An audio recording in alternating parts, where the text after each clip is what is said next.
test strips have ever felt a little confusing, you're not alone. In this video, I'm gonna show you what a test strip is actually telling you, so when you make one, you know exactly what you're looking at. I'll also show you how to use that information to choose a correct exposure that you can actually make a great print with. So let me show you exactly how this works. When you look at a test strip, what you wanna see is a range from too light to too dark, with usable exposures somewhere in between. That's really it, don't overcomplicate it. It's not about judging contrast or fine-tuning every detail. At this stage, you're just answering one simple question, and that is how much light does the paper need to give me a good starting exposure? So if you've been following along, you should be ready to print. Your negative should already be in the Enlarger, focused and framed the way you want it. If not, pause here, go back, watch the first couple videos, get everything set up, and then come back. Also, before we get started, make sure your chemistry is mixed up and everything is ready to go. Because once the lights go out, you're just gonna wanna move straight through the process. So, all right, let's take a look at what you need. To make a test strip, you'll need a card or a piece of mat board to block the light from the paper. I recommend something one size larger than the print you're making. So if you're printing an 8x10, grab something around 11x14.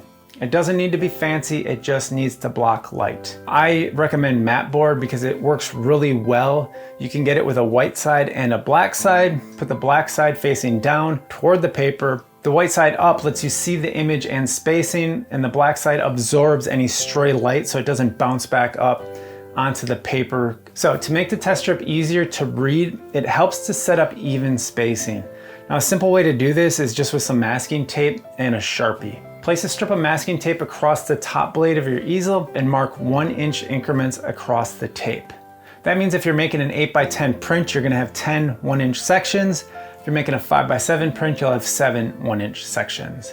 So this only takes about a minute, but it makes the test strip much easier to read because everything is spaced out evenly. So now turn off your main lights and switch to safe light. Then take one sheet of paper out of your box and place it in the easel. Set your Enlarger timer. For this example, I'm gonna use 3-second exposures. First, expose the whole paper for 3 seconds. Then take your mat board out and cover the first 1-inch section. Give it another 3-second exposure. Then slide the mat board to the next mark and expose again for another 3 seconds. Then move it again and expose for another 3 seconds. You're gonna repeat this process until you've exposed the entire sheet. And what you're gonna end up with is a strip that shows progressively more exposure across the paper. In this case, from about 3 seconds all the way up to 30 seconds. Once the last exposure is finished, process the paper normally. For RC paper, I recommend about 90 seconds and a developer at roughly 68 degrees. So at about 80 seconds, pull the print and let it drain for 10 seconds. Then place it in the stop bath, leave it in there for around 20 seconds, then drain again for about 10 seconds. From there, place it in the fixer. If you're using rapid fixer, fix the print for 2 minutes. And after about 30 seconds in the fixer, you can turn the lights on and start evaluating what you're seeing. Then just move it to a rinse tray and give it a good rinse. At this point, squeegee the print and dry it with a hairdryer so you can evaluate it properly. And once it's dry, look at the test strip under good neutral lighting. What you're looking for is a range from too light to too dark, the range of usable tones in between. From that test strip, choose the section that gives you the best overall tonal range. That becomes your base exposure. Now, if the best result kind of falls between 2 steps, just split the difference. This is not about perfection, it's about choosing a solid starting point. And if you don't see a full range from light to dark, you just need to make a small adjustment and run another strip. And here you're gonna wanna keep the exposure times the same, and to do that, you're gonna adjust the aperture of the lens. So if the strip looks too dark, stop the lens down 1 stop. For example, if you're at f5.6, try f8. If the strip looks too light, open the lens up 1 stop. So for example, if you're at f5.6, try opening up to f4. Remember, the more light that hits the paper, the darker the print gets. The less light, the lighter it stays. And your negative is what controls the amount of light that actually hits the paper.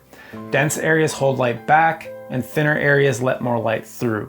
What we're trying to do with these lens adjustments is just bring the exposure back into a useful range. Now, the method I just described and showed you is called a global test strip. You're testing exposure across the entire image. When you're starting out, this is a great way to learn because it shows you the whole photograph and how it responds to light. But as you print more, you're gonna notice something.